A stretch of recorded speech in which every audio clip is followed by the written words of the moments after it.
Good morning to all. Today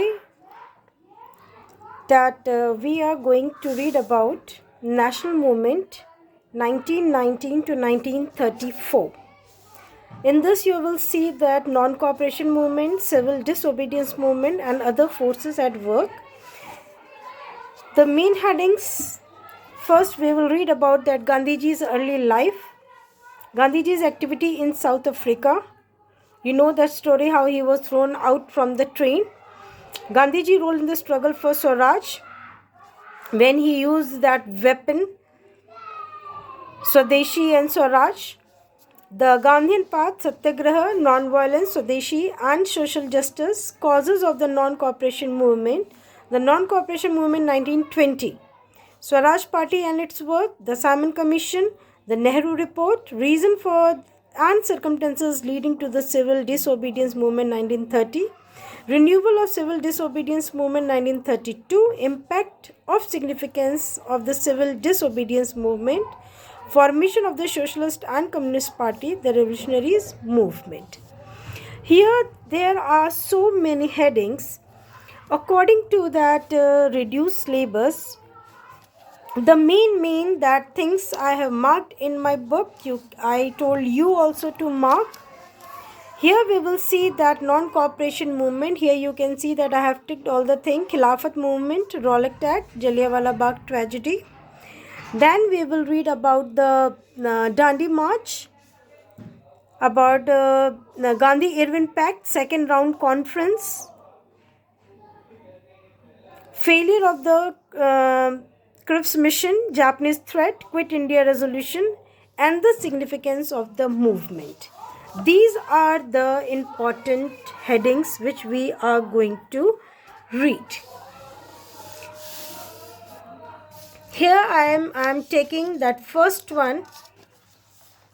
Here Gandhiji's a little that introduction is given about the Gandhiji's early life. As you know that Gandhiji was born on 2nd October 1869 at Porbandar in Gujarat. His father was a Diwan of the Rajkot estate. He belongs to a very high class family. He was a quiet boy at school, worked hard and was very honest. Many stories you have heard about Gandhiji, about his honesty.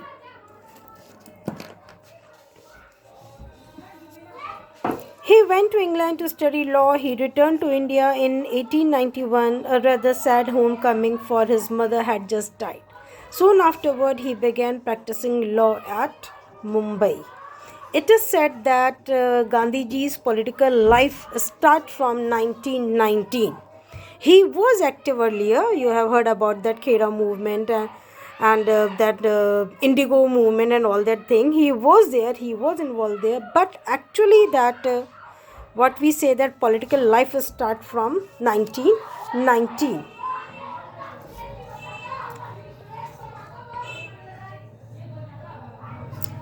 Now here we will see about the non-cooperation movement. What is that? The Jallianwala Bagh tragedy had enraged the entire nation. You know that about the Jallianwala Bagh tragedy, that what happened.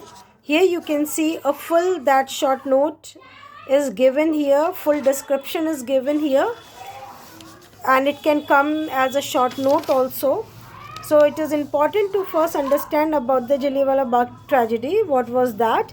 Amritsar observed a hartal on April 6 and complete peace was maintained. On 10th April, two prominent leaders, Dr. Satyapal and Dr. Kishlu, were unnecessarily deported from Amritsar.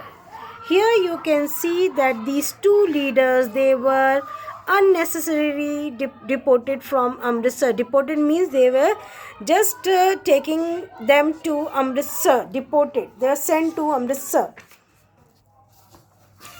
People marched toward the residence of the deputy commissioner. Now people, they were in that anger and they marched to that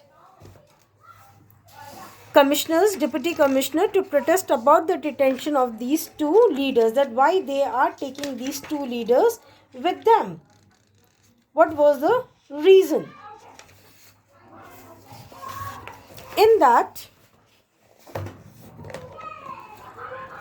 The police opened fire on the unarmed protester. The crowd murdered 5 Europeans and burned down building. And the General Dyer issued a proclamation on 12th April prohibiting all meetings and gatherings. Since this proclamation was announced in the evening, many people were not informed. Many people they not got that the orders of General Dyer that no meeting they can conduct. So 13th April 1919, on Baisakhi Day, a public meeting was organized on Jallianwala Bagh, Amritsar. And the Jallianwala Bagh was an open space surrounded by houses on 3 sides and had only one narrow entrance. It means it is situated in a very congested area where only that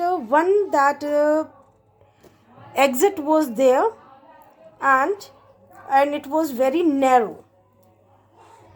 General Dyer stationed his troops at the entrance and arrived on the spot with troops and rifles. He then, without issuing any warning, ordered his troops to fire on the dense crowd of men, women and children. You can see that how he was so cruel, General Dyer. You can see that picture here. This is a General Dyer, and how he acted just to create terror among the people. Without any warning, what he said that start firing. General Dyer, without any warning, opened fire. Opened the peaceful crowd upon the peaceful crowd and continued firing on them until all his ammunition was exhausted. Whatever that gola barud, whatever that he having, he finished.